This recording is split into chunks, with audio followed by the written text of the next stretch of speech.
দিলীপ ঘোষ আবারও প্রাসঙ্গিক। দেখুন, গতকাল অমিত শাহর সঙ্গে বৈঠক, দিলীপ ঘোষকে ডাকা, এই বৈঠকে দিলীপ ঘোষের উপস্থিতি সিগনিফিকেন্ট ছিল। আর এবার বিজেপির রাজ্য সভাপতির সঙ্গে বৈঠকে দিলীপ ঘোষ। বছরের প্রথম দিনই সল্টলেকের পার্টি অফিসে দিলীপ। অমিত শাহর সঙ্গে বৈঠকের পরই সক্রিয় দিলীপ। বিজেপি রাজ্য সভাপতির সঙ্গে বৈঠকে দিলীপ। কথা বলবো, অর্ণব রয়েছেন সঙ্গে। অর্ণব, 21-এর ভোটের কাণ্ডারি এই দিলীপ ঘোষ। গতকাল অমিত শাহর বৈঠকে যখন ডাক পেয়েছেন, ইঙ্গিত একটা ছিলই যে এরপরে কি সক্রিয় ভূমিকায় দেখা যাবে দিলীপ ঘোষকে।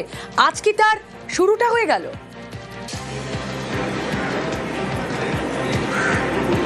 একেবারে 24 ঘন্টা কাটতে না কাটতেই যে পদক্ষেপগুলো একটার পর একটা খুলছে বিজেপির নতুন বছরের চ্যাপ্টার দিয়ে, অর্থাৎ 1 জানুয়ারি চ্যাপ্টার থেকে, তাতে কিন্তু ফের সক্রিয় হতে শুরু করেছেন দিলীপ ঘোষ। এবং সেই সক্রিয়তাটা কোথায় থাকবে? দিলীপ ঘোষ যেভাবে মাঠ জুড়ে খেলতেন, কার্যত দক্ষিণবঙ্গ কি উত্তরবঙ্গ পুরো জুড়ে খেলতেন, সেই জায়গায় নির্দিষ্টভাবে যে দক্ষিণবঙ্গ তুলনায় উত্তরবঙ্গের তুলনায় কিছুটা হলো বিজেপির জন্য একটু শক্ত ঘাঁটি এই মুহূর্তে পূর্ব মেদিনীপুর বা আর কয়েকটি মতুয়া গড় ছাড়া সেই রকম কোনো সংগঠন নেই। তাই দক্ষিণবঙ্গে আলাদা করে দায়িত্ব দেওয়া হবে, নাকি সারা রাজ্যে তিনি এর আগেও যেভাবে ব্যাট করে গেছেন সেরকমই দাবাং স্টাইলে ব্যাট করবেন, সেটারই কার্যত বৈঠক চলছে রাজ্য সভাপতি শ্রমিক ভট্টাচার্য এবং দিলীপ ঘোষের মধ্যে। এবং তোমায় জানিয়ে রাখি, জুলাই মাসে শ্রমিক ভট্টাচার্য রাজ্য সভাপতি হওয়ার পর তিনি যে বার্তাটা দিয়েছিলেন যে বিজেপিতে নতুন পুরনো বলে কিছু নেই, এই বিজেপি নতুন বিজেপি, এই বিজেপি একযোগে সবাই মিলে কাজ করবে। এবং গতকাল আমি বলবো, গতকালের আগে পরশুর যদি কথাটা ধরো, তালকুটির অর্থাৎ আমরা ইকো পার্কে আরএসএস এর সঙ্গে যে সমন্বয় বৈঠক, এবং তারপরেই গতকাল দিলীপ ঘোষের সঙ্গে অমিত শাহর বৈঠক, এবং আজ 1 জানুয়ারি বছরের শুরুতে। কারণ এমন একটা বছর, যে বছরটা অন্তত বিজেপির তরফে অমিত শাহ বলো কি বিএল সন্তোষ তাদের সর্বভারতীয় সাধারণ সম্পাদক সংগঠনের কথা বলো, যে ডেমোগ্রাফি পরিবর্তন হয়ে যাচ্ছে, দেশ বাঁচানোর জন্য এ রাজ্য তাদের প্রয়োজন। এই অবস্থায় দিলীপ ঘোষের ভূমিকা কি হবে? তিনি কি একেবারে অ্যাটাকিং মোডে সেই ওপেনিং স্টাইলে ব্যাট করবেন, নাকি তাই নির্দিষ্টভাবে কোনো কৌশলে দিলীপ ঘোষকে ব্যবহার করা হবে? তারই রণকৌশল বা কৌশল তৈরির কাজ এই মুহূর্তে বৈঠকের মধ্যে চলছে।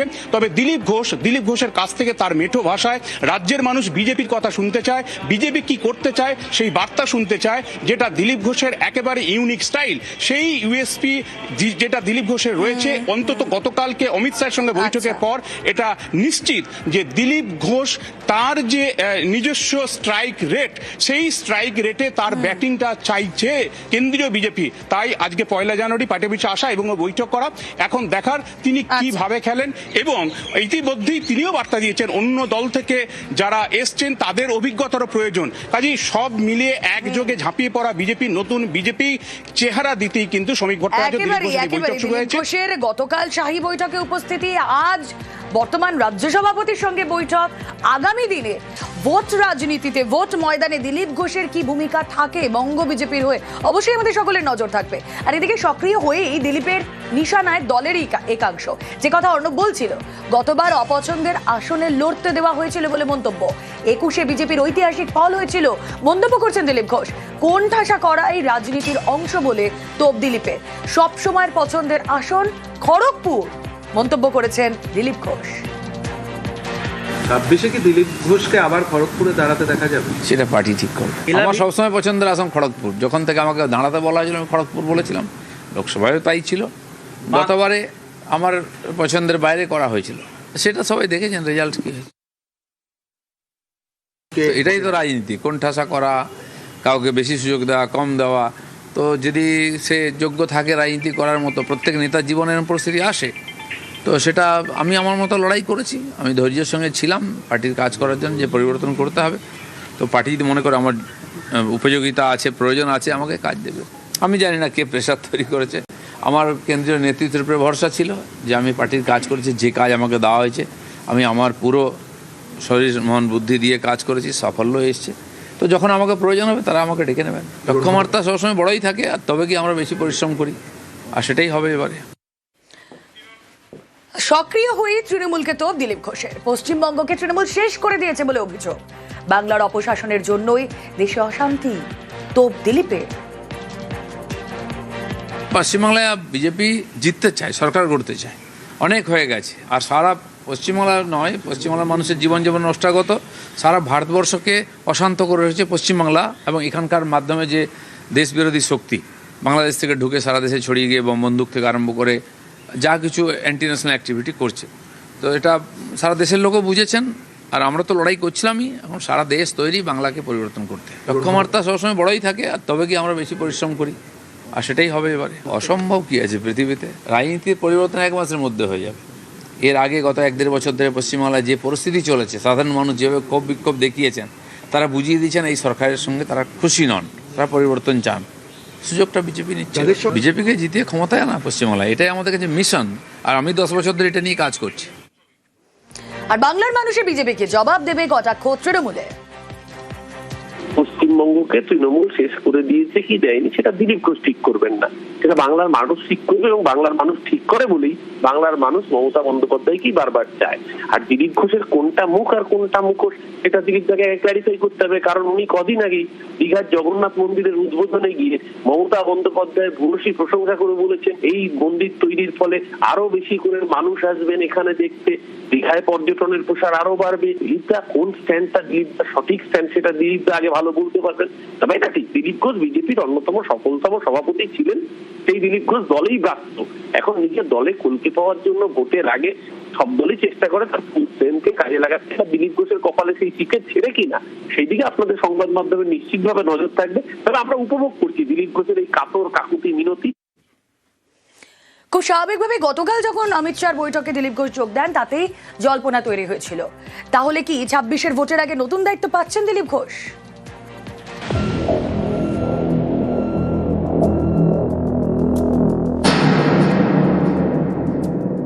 শোনার জন্য ডাকা হয়েছিল, শোনার জন্য।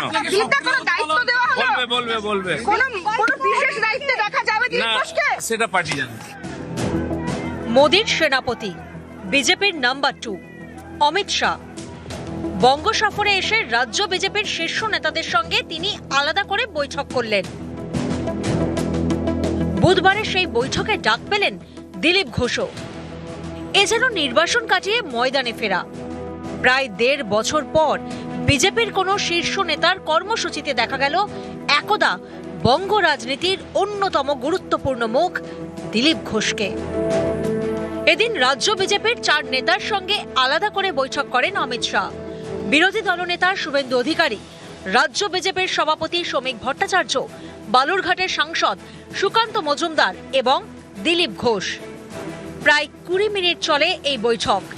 এই বৈঠকে অমিত শাহ নাকি দিলীপ ঘোষকে বলেন, আপনার বিরুদ্ধে দলে কে কি বলেছেন সে বিষয়ে কান দেওয়ার দরকার নেই। কেন্দ্রীয় নেতৃত্বের নির্দেশ, আপনি স্বমহিমায় মাঠে নামুন। শাহী বৈঠকের পরই স্বমহিমায় দিলীপ। দীর্ঘদিন নীরব থাকার পর সোশ্যাল মিডিয়ায় ফের পুরনো মেজাজেই পোস্ট করতে দেখা গেল তাঁকে। এতেই তৈরি হয়েছে জল্পনা, তাহলে কি 26-এর ভোটের আগে বঙ্গ বিজেপিতে নতুন ভূমিকায় দেখা যাবে দিলীপ ঘোষকে? শোনার জন্য ডাকা হয়েছিল, শোনার জন্য। বলবে না, সেটা পার্টি জানে। 2015 সালে রাজ্য বিজেপির সভাপতি করা হয় দিলীপ ঘোষকে। তাঁর আমলেই বাংলার ভোটের ময়দানে বিজেপির উত্থান। 2019-এর লোকসভা নির্বাচনে বিজেপির আসন সংখ্যা 1 লাফে 2 থেকে বেড়ে হয় 18। 2021-এর বিধানসভা নির্বাচনে আসন সংখ্যা 3 থেকে বেড়ে হয় 77। গত বিধানসভা ভোটের পর রাজ্য সভাপতি পদে দিলীপের মেয়াদ ফুরোয়। তারপর থেকেই দিলীপ এবং বিজেপির সম্পর্কে টানাপোড়েন চলছে। গত লোকসভা ভোটে মেদিনীপুরের পরিবর্তে বর্ধমান দুর্গাপুর কেন্দ্র থেকে প্রার্থী করা হয় দিলীপ ঘোষকে। দিলীপ হারেন। বিজেপির আসন সংখ্যা 18 থেকে কমে হয় 12। সেই সময় থেকে বিজেপির কোনো বড় অনুষ্ঠানই দিলীপকে দেখা যায়নি। নরেন্দ্র মোদী এসেছেন, অমিত শাহ এসেছেন, কিন্তু মঞ্চে দেখা যায়নি দিলীপ ঘোষকে। অসন্তোষ গোপন করেননি দিলীপও। আমাকে কর্মীরা ডেকেছিলেন, তাই আমি হ্যাঁ করেছিলাম। পার্টি ডাকেনি, হয়তো পার্টি চায়ও না আমি যাই, অস্বস্তি হবে, সেই জন্য আমি যাচ্ছি না দুর্গাপুরে মাননীয় প্রধানমন্ত্রীর সভা। দীঘায় জগন্নাথ মন্দিরের উদ্বোধন, হঠাৎই সেখানে হাজির হন সস্ত্রীক দিলীপ ঘোষ। দলের সঙ্গে দিলীপের টানাপোড়েন চরমে ওঠে। কিছু লোক আছে যারা, বললাম না, পার্টিকে কবজা করতে এসে নতুন নতুন বিজেপি হয়েছে, তারা একটু ঝামেলা করার চেষ্টা করছে। এটা হবে না। আমরা রক্ত দিয়ে ঘাম দিয়ে পার্টি দাঁড় করিয়েছি, লক্ষ লক্ষ কর্মী বাড়িতে বসে আছে, এরাই কাজ করতে দিচ্ছে না। হঠাৎ বিজেপি যারা, তারা হঠাৎ এসছে হঠাৎ যাবে, বিজেপির কিছু যায় আসে না। শ্রমিক ভট্টাচার্য রাজ্য বিজেপির সভাপতি হওয়ার পর নতুন পুরনো সবাইকে সঙ্গে নিয়ে চলার বার্তা দেন। দায়িত্ব নেওয়ার দিনই বুঝিয়ে দেন দলে আদি নব্যের দ্বন্দ্ব তিনি চান না। আমাদের এখানে কোনো ভেদাভেদ নেই, আমাদের এখানে কোনো বেঙ্গল লাইন দিল্লি লাইন নেই, আমাদের এখানে কোনো নেতার অনুগামী নেই। আমরা সবাই একটা প্রতীকের অনুগামী। ক্ষণিকের জন্য কোথাও দূরত্ব তৈরি হতে পারে, কিন্তু এর অর্থ এটা নয় যে সে দলের বাইরে চলে গেছে। এরপরও রাজ্য বিজেপির কর্মকাণ্ডে দিলীপ ঘোষকে বিরাটভাবে দেখা গিয়েছে এমনটা বলা যাবে না।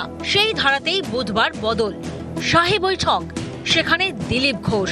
তাহলে কি বিজেপির মিশন 26-এ ফের পুরনো মেজাজেই দেখা যাবে দিলীপ ঘোষকে? দিলীপ কি এবার নতুন দায়িত্বে? শোনার জন্য ডাকা হয়েছিল, শোনার জন্য। বলবে কোনো বিশেষ দায়িত্বে দেখা যাবে না, দিলীপ ঘোষকে? সেটা পার্টি জানে। নিউজ 18 বাংলা।